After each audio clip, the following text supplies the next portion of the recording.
할렐루야. 오늘도 우리 하나님을 찬양하면서 하나님 앞에 나가시겠습니다.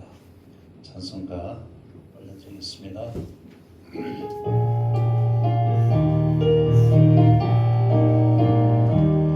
예수 따라가며 복음 순종하며 우리 행할 길 바라겠네. 주를 의지하며 순종하는 자를 주가 늘 함께 하시리라.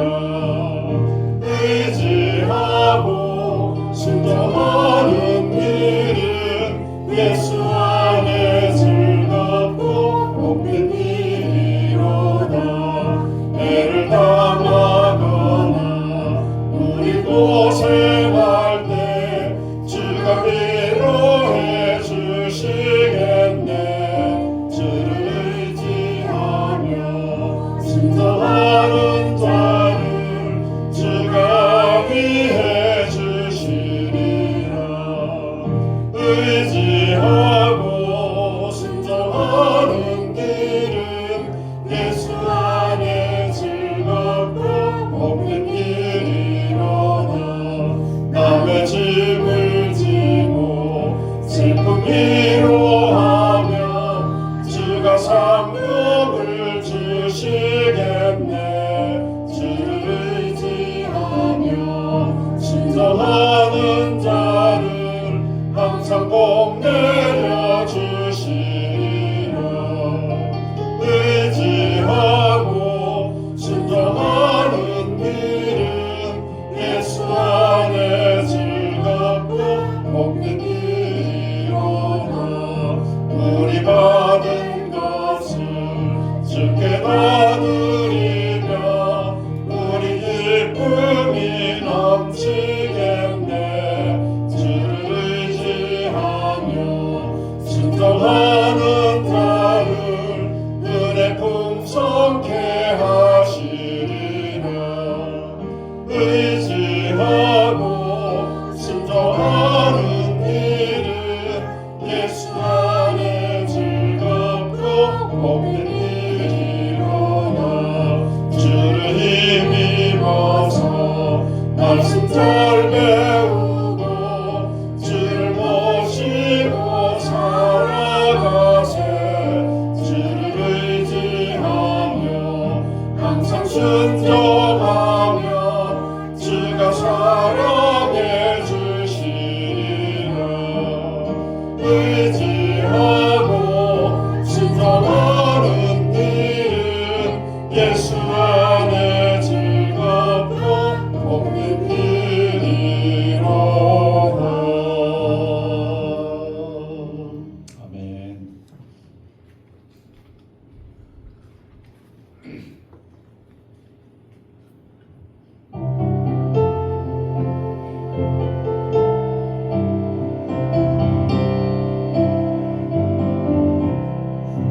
내 모든 소원 기도의 제목 예수님 닮기 원함이라.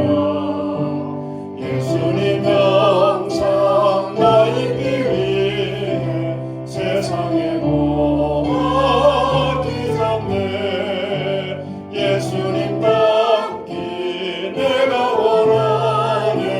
날 구원하신 예수님을 내 마음속에 지금도 사 주님의 형상 인치소서. 무한한 사랑 풍성한 긍휼 슬픈 자 위로하시는 주. 길 잃은 죄인 부르는 예수 그 형상 함께 예수님 닮기 내가 원하네. 날 구원하신 예수님을 내 마음속에 지금도 사 주님의 형상 인치소서. 겸손한 예수 거룩한 주님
세상을 이기니 하늘로부터 임함이로다.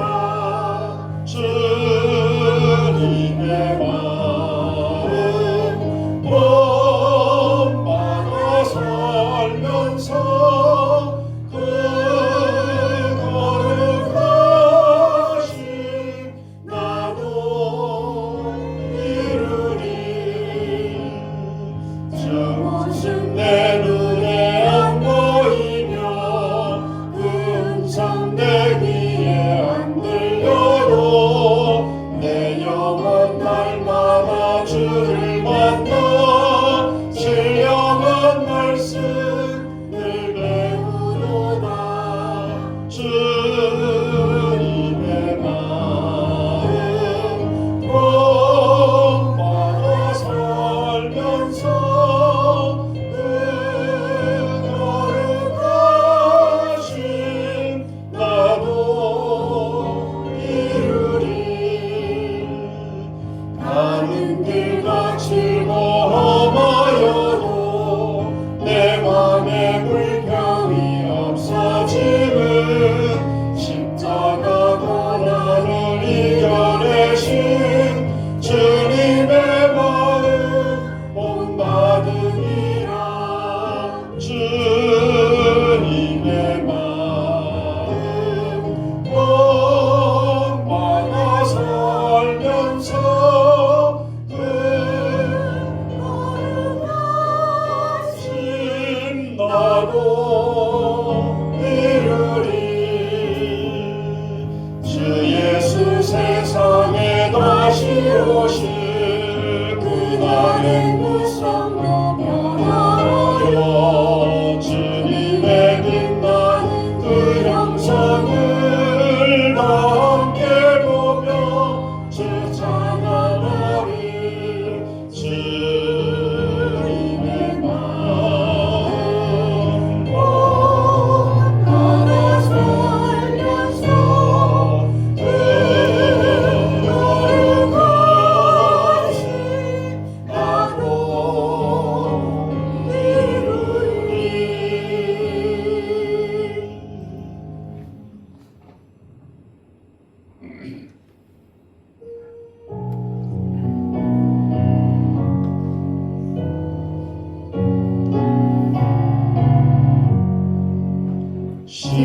십자가를 질 수 있나 주가 물어보시네. 죽기까지 따르리. 성령의 나가였다. 우리의 신령 주의 것이니 주님의 형상 만드소서. 주인도 따라 살아갈 동안 사랑과 충성 늘 바치오리라. 나는 기억하고 있나 구원받은 강도를 그가 내게 하였을 때 나는 언약 받았다. 우리의 심령 주의 것이니 주님의 형상 만드소서. 주인도 따라 살아갈 동안 사랑과 충성 늘 바치오리라. 걱정 근심 얻은 그는 나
짓노리라.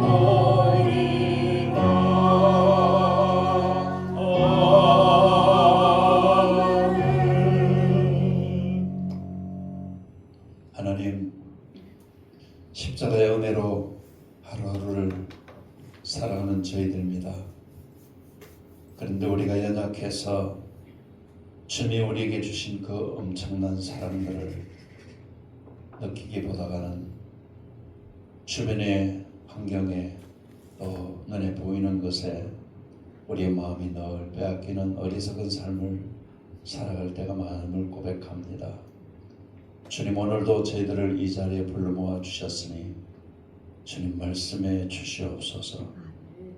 그리고 성령님이 강력하게 역사해 주는 밤이 되게 도와 주시옵소서. 우리 사상영광교에 속한 모든 권속들을 주님이 축복해 주셔서 어느 곳에 있든지 하나님 앞에 늘 복음을 붙잡고 그 복음 앞에서 흔들리지 않는 삶을 살아갈 수 있도록 우리 하나님이 역사해 주시기를 간절히 원합니다. 하나님, 우리가 늘 주님의 마음을 가지고 살아가기를 원합니다. 그런데 그 마음이 자꾸 주님의 마음보다는 내 마음이 더 앞서는 그런 어리석음을 또 우리가 범할 때가 많음을 고백합니다.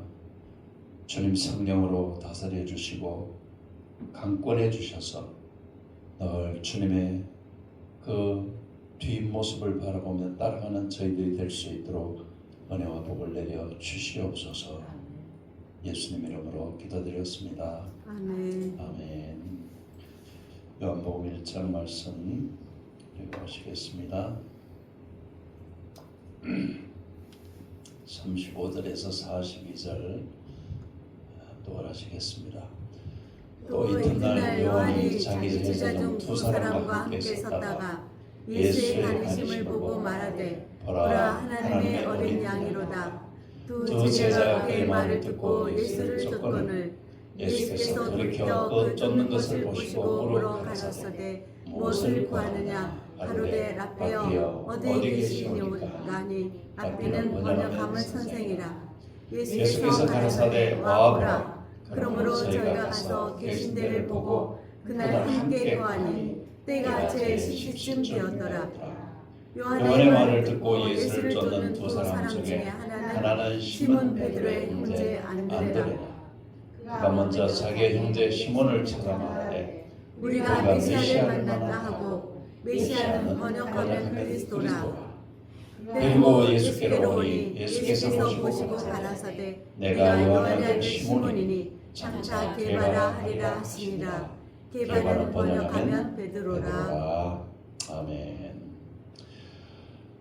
인생은 만남의 연속이라고 볼 수가 있죠. 태어날 때부터 부모와의 만남으로부터 시작해서 계속해서 만남으로 인생이 펼쳐지게 되는 것이죠. 그러니까 수많은 인생을 만나는 것이 한 사람의 일생이다, 그렇게 이제 볼 수 있습니다. 그 만남이 가까운 만남일 수도 있고 먼 만남일 수도 있고, 또 어떤 만남은 결정적인 부부의 만남이라고 하는 것은 이것은 함께 평생을 살아가야 되는 그런 만남인가 하면은, 또 교회 안에서의 만남은 같은 성도로서의 만남으로 하나님 나라 가는 그날까지 살아가야 되는 그런 이제 만남이기도 합니다. 그렇지만은 또 그 중에서 어떤 사람을 만나느냐는 것은 굉장히 중요하죠. 내가 어떤 사람을 만나느냐는 것 중에서 내가 어떤 스승을 만나느냐, 또 내 삶을 이끌어주는 그런 가르침을 받을 사람을 만나느냐, 이런 것들이 우리 인생의 방향을 바꿔주는 그런 아주 중요한 역할을 하게 되는 것입니다. 결국 만남이라는 것이 그 사람의 어떤 면에서는 삶을 결정짓는 것이고, 좋은 만남일수록 그 만남은 그 사람의 인생을 빛나게 만들고, 만남 자체가 잘못된 만남을 만나게 되면 결국 그 만남이 그 인생을 어둠 속으로 나락으로 떨어지게 만드는 그런 요소가 될 수도 있는 것입니다. 오늘 이 본문에 나타나는 이 만남은 역사적으로도 그렇고 개인적으로도 그렇고 가장 위대한 만남이다. 그 만남이 바로 예수님과 제자들의 만남입니다. 예수님이 이 세상에서 공생의 사역을 하시면서 예수님이 바로 첫 번째 만남으로 제자들을 선택하시게 되는 것이죠. 어떤 면에서 보면 이 만남은 인류 역사에 있어서 가장 최고의 사건을 이루는 그런 만남이다. 그렇게 볼 수가 있는 것입니다. 또 가장 복된 만남이다. 왜냐하면 이 만남을 통해서 예수님은 제자들을 통해서 이 지구상의 모든 인류들에게 복음을 전하게 만들었고, 이 만남 때문에 복음이 오늘 저와 여러분에게까지 왔다는 이 사실을 생각해 보면은 이 만남은 단순한 만남이 아니라 역사적인 온 인류를 구원하는 그런 놀라운 만남이다. 그렇게 볼 수가 있는 것입니다. 그러니까 어떤 면에서 보면은 예수님과 제자들의 만남이 그냥 짧은 시간이었습니다. 뭐 그냥 몇십 년을 만난 것도 아니고 만나가지고 불과 3년이 채 되지 않는 그런 시간을 주님은 제자들과 함께 보냈지만은, 그러나 그 만남이 너무 엄청난 만남이었기 때문에 그 파급 효과는 지금 이 지구상에 예수 믿는 모든 사람들에게까지 파급 효과를 일으켰고 앞으로도 계속해서 일으키게 될 것이라고 하는 것입니다. 오늘 이 만남이 이렇게 중요한 만남이 이루어진 것을 하나하나 살펴보면서 먼저 35절에서 37절에 나오는 말씀을 우리가 보면은 바로 이튿날 요한이 자기 제자 중 두 사람과 함께 있었다고 그랬죠. 다시 말하면 예수님보다 먼저 6개월 먼저 이 땅에 온 요한에게는 이미 많은 제자들이 있었다는 사실, 그 중에서 요한을 아주 열심히 따르는 제자 두 사람과 함께 있는 자리에서 바로 예수님을 만나게 되는 것입니다. 그런데 요한은 자기 두 제자와 함께 만나서 예수님이 나타나셨을 때 예수님에 대해서 보라, 하나님의 어린 양이로다, 그렇게 표현을 하고 있습니다. 보라, 하나님의 어린 양이로다. 이 고백은 바로 이 침례 요한의 신앙이 얼마나 복음적인 신앙이었는가 하는 것을 말해줍니다. 그 당시에 요한은 예수님보다 6개월 먼저 이 세상에 와서 광야의 소리로서 역할을 하면서 많은 사람들이 회개하는 물침례를 받기 위해서 요한을 찾아왔고, 요한의 명성은 많은 사람들에게 알려지게 되었고, 그렇기 때문에 요한은 굉장히 유명한 인사로서 많은 제자를 두고 있는 그런 위치에 있는 사람이었습니다. 사람들에게 인기도 많았죠. 그런데도 불구하고 요한은 예수님 앞에서 자신을 완전히 내려놓고 보라, 하나님의 어린 양이로다 라고 하면서 예수님을 두 제자에게 소개하는 모습을 오늘 본문이 기록하고 있는 것입니다. 그런데 단순히 소개만 하는 것이 아니라 그 두 제자를 자기가 아끼는, 그러니까 요한의 많은 제자 중에서도 특별히 오늘 이 두 제자와 함께 있다는 이 두 제자는 요한이 굉장히 사랑하고 그리고 요한이 특별하게 챙기는 그런 제자였음에 틀림이 없는데, 그 두 제자를 기꺼이 예수님에게 보내는 모습을 오늘 본문에서 우리는 볼 수가 있습니다. 하나님의 어린 양, 바로 이 속에 구약 성서에서 말씀하고 있는 오실 메시아에 대한 것을 침례 요한은 누구보다도 잘 벌써 알고 있었다는 것을 말해주고 있는 것입니다. 이게 바로 요한의 위대함이죠. 침례 요한의 위대함은 여기에 있는 것입니다. 지금까지 침례 요한이 사역한 것은 자신의 인기나 자기의 어떤 것들을 나타내기 위해서 한 것이 아니라 오실 메시아를 준비하기 위한 그런 사역이었음을 그는 늘 잊지 않았습니다. 그래서 메시아이신 예수님이 왔을 때 예수님이 참 메시아라는 사실을 선언하면서 자기의 아끼는 제자를 기꺼이 예수님에게 보내는 이런 아름다운 모습을 오늘 우리는 본문에서 볼 수가 있는 것입니다. 그러니까 요한은 예수님이 누구라는 사실을 누구보다도 명확하게 알았던 사람이라고 볼 수 있는 것이죠. 오늘 우리 역시 그렇습니다. 신앙생활을 하면서 우리가 신앙생활의 핵심이 뭔가 하면은 내가 믿는 예수님이 누군가를 확실하게 아는 것이죠. 신앙생활하면서 예수님이 누구신지 잘 모른다면은, 내가 왜 예수를 믿는지를 잘 모른다고 한다면은, 그리고 그걸 다른 사람들에게 자신 있게 나타내 보이지 못한다고 한다면, 내가 믿는 예수를 자랑하지 못하고 내가 믿는 예수에 대해서 확신 있게 얘기하지 못한다고 한다면은, 우리가 예수를 믿는 것은 뭔가 허점이 있다는 사실을 보여주고 있다는 사실인 것입니다. 많은 사람들이 신앙생활을 하면서 예수님을 제대로 모르는 경향이 많죠. 그래서 예수님을 소개하기보다는 자꾸 교회를 소개하고 사람을 소개하고, 그러니까 물론 교회도 중요하고 사람도 중요하고 그렇습니다. 그렇지만은 우리는 바로 예수님을 소개하면서 예수님을 나타내고 예수님을 보여주기 위해서 살아가야 될 사람들이고, 왜 그런가 하면은 내 신앙의 가장 핵심이 바로 예수 그리스도 메시아이신 그분이시기 때문에 그렇습니다. 요한이 말한 것처럼 바로 예수님이 하나님이시다. 하나님의 어린 양이시다. 하나님이 우리 인류의 죄를 위해서 제물로 준비해 놓으신 어린 양이라는 말 속에는 바로 그 말이 의미가 들어있죠. 우리의 죄를 위해서 이 땅에 오셔서 죄를 짊어지실 하나님이 예배하신 바로 그 제물이신 예수 그리스도를 요한은 너무나 잘 알았고, 그렇게 제자들에게 소개를 해서 제자들을 기꺼이 보내게 되는 것입니다. 두 제자가 예수님에게 갔습니다. 그랬을 때 예수님이 두 제자에게 묻는 질문이 바로 우리가 또 생각해 볼 필요가 있죠. 무엇을 구하느냐? 무엇을 구하느냐? 여기서 이제 먼저 무엇을 구하느냐라고 하는 이 말을 우리가 이해를 할 필요가 있습니다. 이 질문은 신앙생활을 하는 사람들에게 가장 본질적인 질문이다라고 볼 수가 있는 것이죠. 여러분이 예수를 믿으면서 원하는 것이 무엇입니까? 일반적으로 예수를 믿는 사람들에게 왜 예수 믿습니까? 라고 물으면 대답이 궁색합니다. 내가 왜 예수를 믿는가에 대한 대답을 확실하게 하지 못합니다.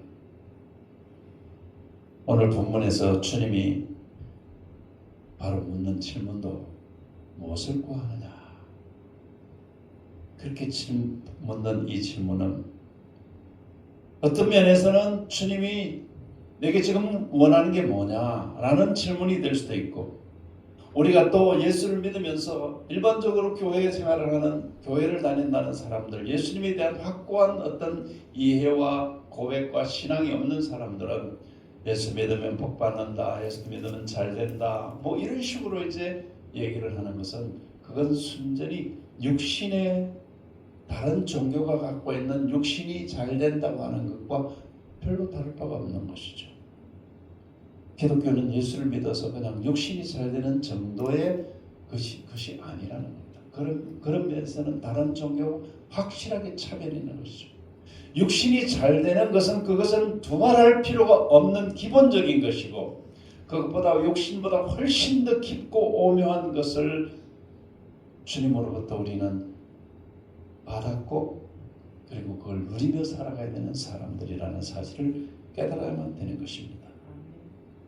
그래서 우리는 하나님이 나를 부르신, 또 예수님이 나를 부르신 그 사명을 깨달아서 내가 예수 믿게 되고, 또 예수를 믿으면서 내가 해야 될 일이 무엇인가를 우리가 찾아서 그 일을 위해서 그 사명을 잘 감당하는 그런 신앙이 우리의 신앙이 되어야 된다는 것입니다. 제자들이 또 묻습니다. 무엇을 구하느냐 물으니까 제자들이 말하기를 어디 계시오니까 라고 묻습니다. 우리말 번역이 조금 어색하게 이제 되어진 부분인데요. 그러니까 예수님께서 지금 대답하는 것을 보면은 이 질문이 어떤 질문인가를 명확하게 이제 나타나는데, 이 질문만 넣고 보면은 어디 계시오니까 그러면은 이게 도대체 무슨 뜻인지 정확하게 이해하기가 참 어렵습니다. 그런데 예수님은 복잡한 교리를 설명하지 않고 come and see, 와서 보라 라고 말씀하시죠. 와서 보라. 그러니까 여기서 우리는 제자들이 지금 어디 계시오니까 라고 하는 이 질문이 어떤 것인가 하면은 어디 계신다고 하는 것 때문에 장소를 의미하는 것이 아니라 이 질문 속에는 예수님이 어떤 분이시고 어디서부터 오셔서 뭘 하시는 분이신가를 알고자 하는 것, 그런 질문이었다는 것을 우리는 알 수가 있습니다. 그러니까 더구나 자기의 스승의 사랑을 받는 두 제자가 스승이 예수님에게 보냈으니까 단순히 예수님이 뭐 어디 계시는 이런 질문이 아니라 예수님이 누구시고 예수님이 무엇을 하시는 분이시고 그리고 예수님이 하시는 그 사역을 우리에게 설명해 주십시오라는 그런 광범위한 뜻이 포함되어 있는 것이 바로 어디 계시오니까 라는 질문인데, 거기에 대해서 예수님께서 답하는 것이 바로 와서 보면 되지 않느냐, 내가 하는 것을 와서 봐라, 내가 누구인지 알 거다, 그런 이제 대답을 하시는 것을 볼 수가 있는 것입니다. 그러니까 제자들이 아직까지, 요한의 제자들은 예수님을 만나서 어떤 영적인 깊은 체험을 한 사람들이 아니죠. 그렇기 때문에 예수님에 대해서 어떤 확신이 있는 것이 아니기 때문에 바로 이런 질문을 하면서 예수님 당신이 누구십니까? 당신이 뭐 하시는 분인지를 저희들은 아직까지 잘 모릅니다. 이제 이런 차원에서 질문을 하고 있었던 걸 볼 수가 있는 것입니다. 그런데 예수님의 답변은 그렇지 않았죠. 너희들 와서 직접 나를 보고 내가 하는 사역이 어떤 것인지를 너희들이 체험하고 그리고 너희들이 깨닫고 그러면 나를 알게 될 것이다 라는 그런 어떤 대답을 하시게 되는 것입니다.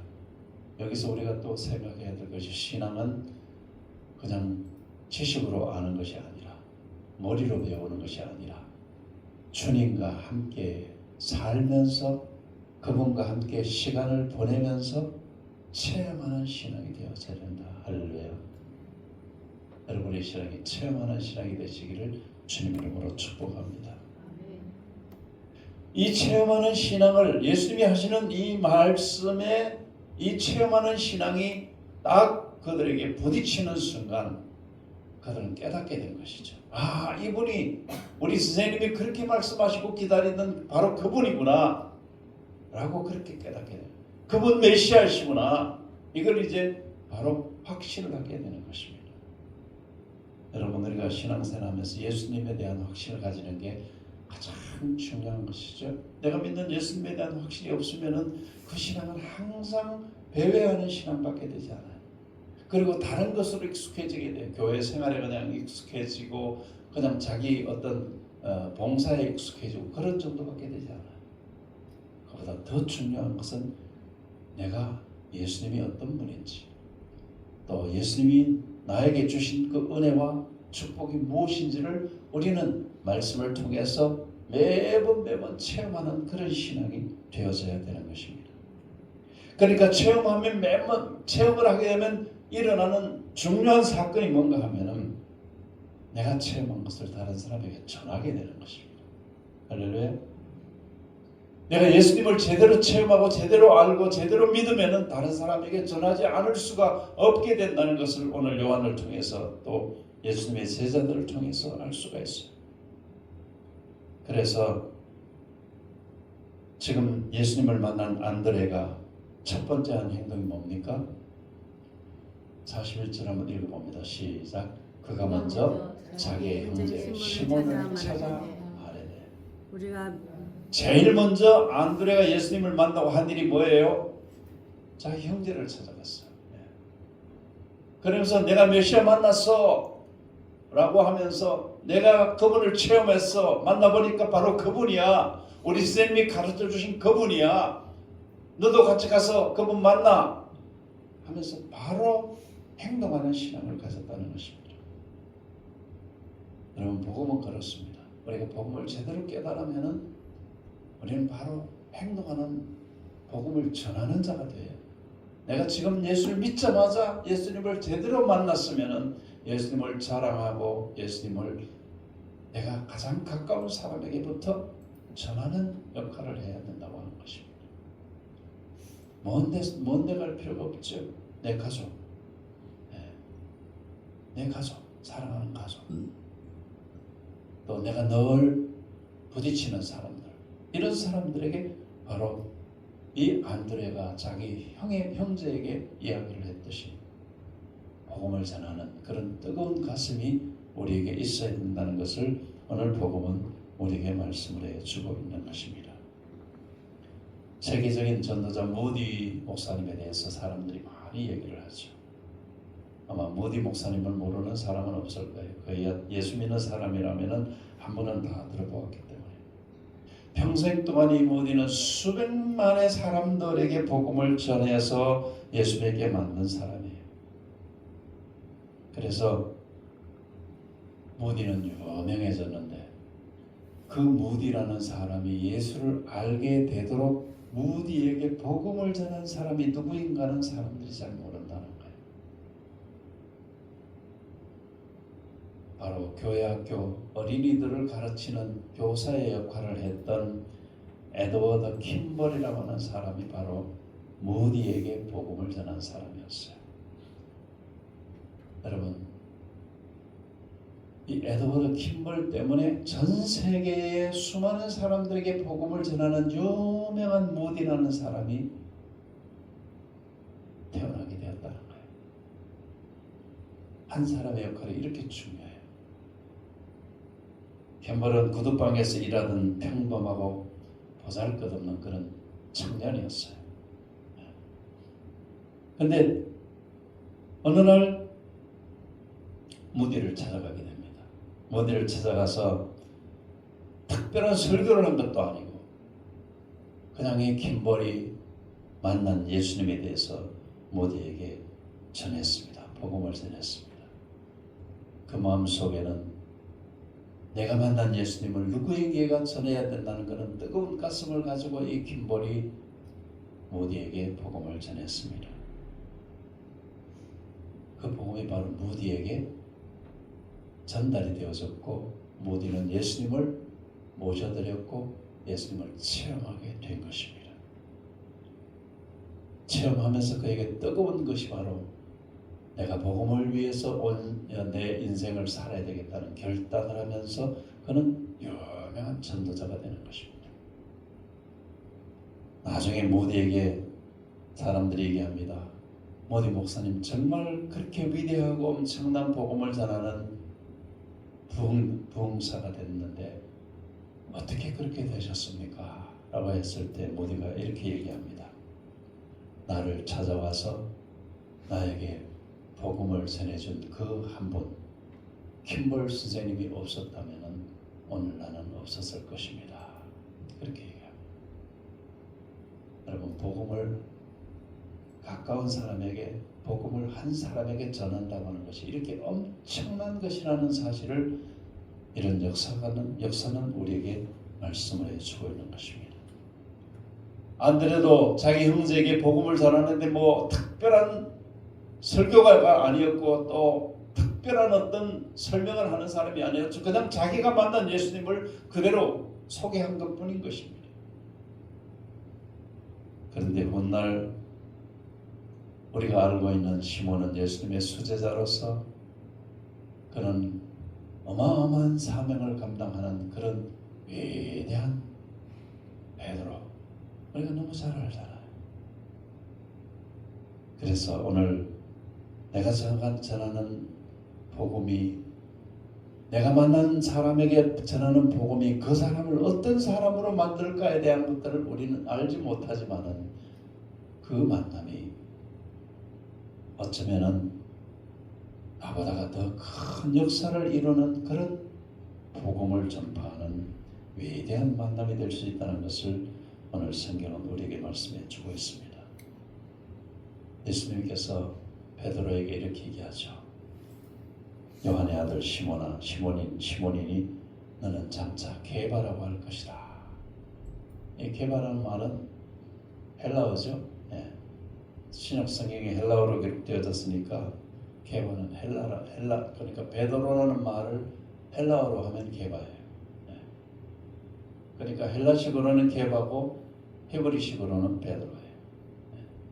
베드로라는 말이 가지고 있는 것은 우리가 알고 있는 대로 반석이라는 그런 뜻이에요. 그러니까 이미 예수님께서 이 베드로에 대해서는 만나기 전부터 베드로가 어떤 사람이 될 것임을 예수님은 하나님이시니까 이미 알고 계셨겠죠. 그래서 베드로는 예수님이 주신 이름 그대로 반석, 교회의 반석이 되는 예수님이 그걸 이미 보시고 베드로를 만나시게 되신 것입니다. 천주교에서 영세를 주면서 새로운 이름을 주는 그런 식이 아니에요. 그런 형식적인 것이 아니라 예수님은 베드로의 미래를 이미 꿰뚫어 보셨다는 사실을 우리는 알게 되는 것입니다. 그리고 오늘 본문에서 우리가 눈여겨볼 때는 볼 또 하나의 단어가 있습니다. 시간을 기록하고 있다는 것입니다. 때가 제 10시쯤 되었더라. 그러니까 예수님이 와서 보라고 했고 두 제자가 가서 예수님 계신 데 갔을 때 예수님을 만나는 그 시간을 성경은 지금 10시라고 하는 정확한 시간으로 기록하고 있다고 하는 것입니다. 이게 뭘 의미해 주고 있는 것입니까? 두 제자가 예수님을 만난 시간까지 기억하고 있다는 얘기는 오늘 우리가 예수님을 만났을 때 우리 역시 구원의 체험, 예수님을 영접한 체험 할 수만 있으면 그것이 시간까지라도 기억된다면 그게 우리에게는 너무나 좋은 신앙의 버팀돌이 된다는 사실을 말해주고 있는 것입니다.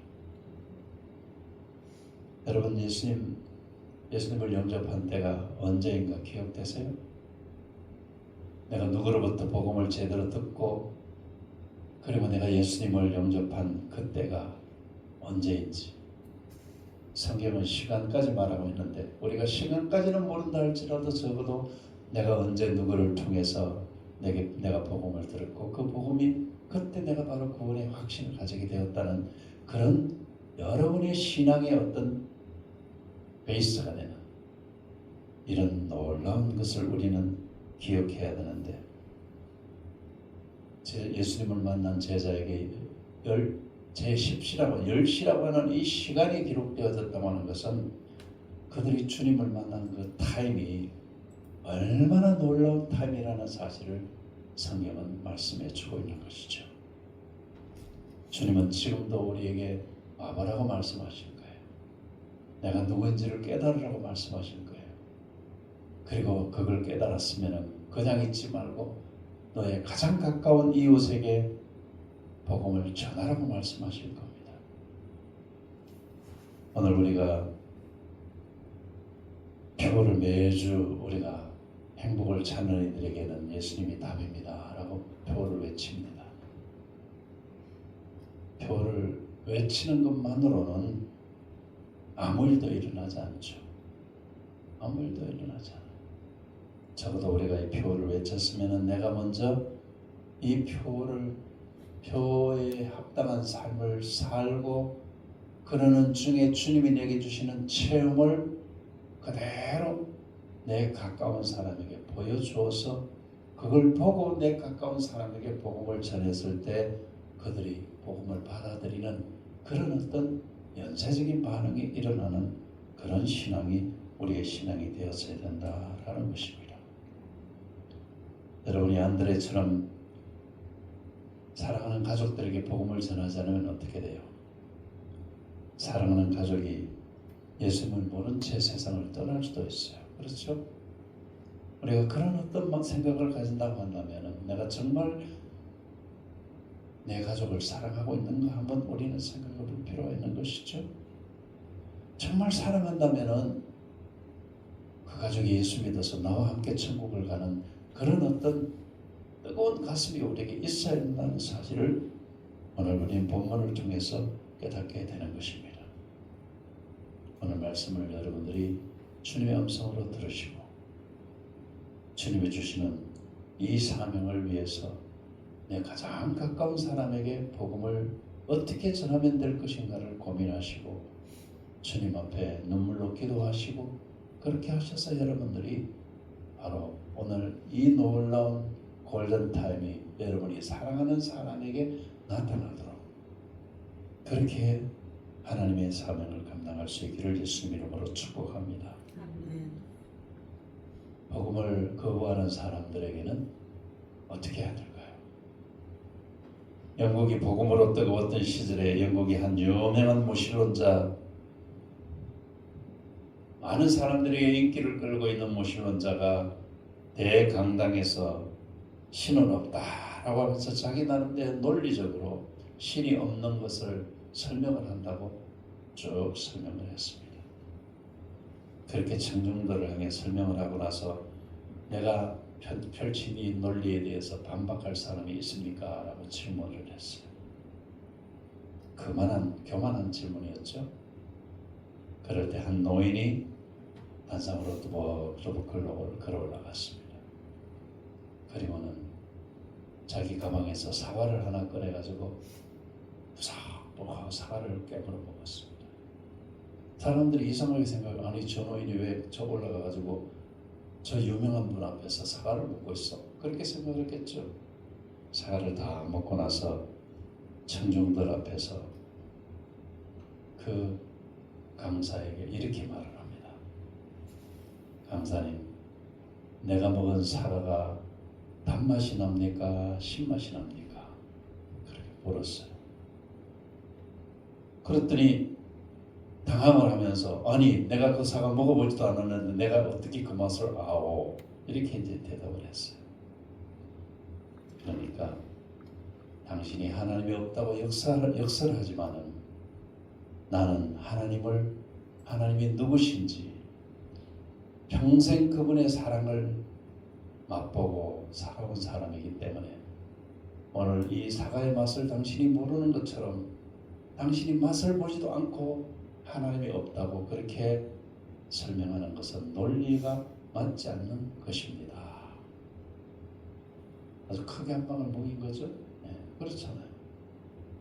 하나님이 없다고 하는데 하나님이 없는 것에 대해서 아무런 근거가 없이 그렇게 얘기한다는 것 자체가 바로 논리에 맞지 않는 것이죠. 그러나 오늘 성경은 예수님이 말씀하셨죠. 와보라. 예수님은 와보라.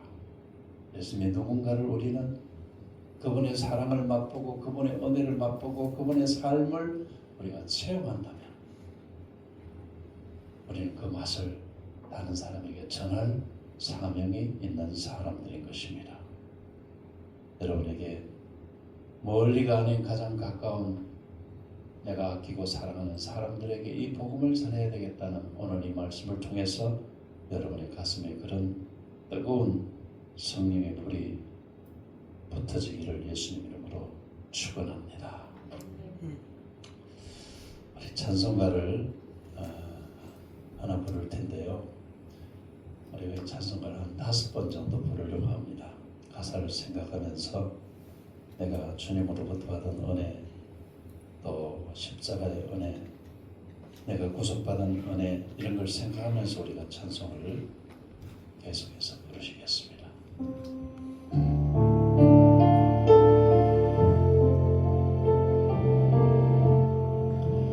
나 같은 죄인 살리신 주의 놀라워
오늘 말씀이 주는 가슴 울림을 우리 가슴에 일시적인 것이 되고 말게 하지 않게 하시고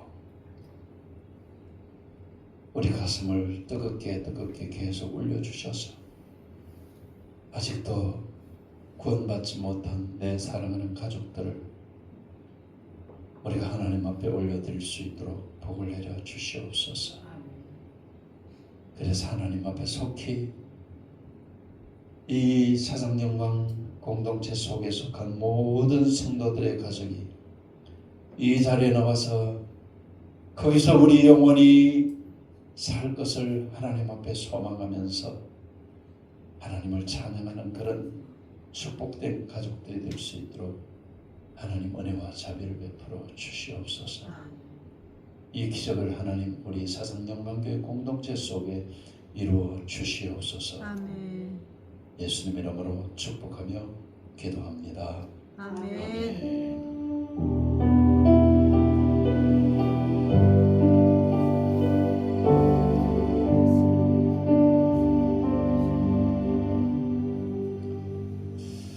하나님 앞에 영광의 박수로 할렐루야. 수고하셨습니다.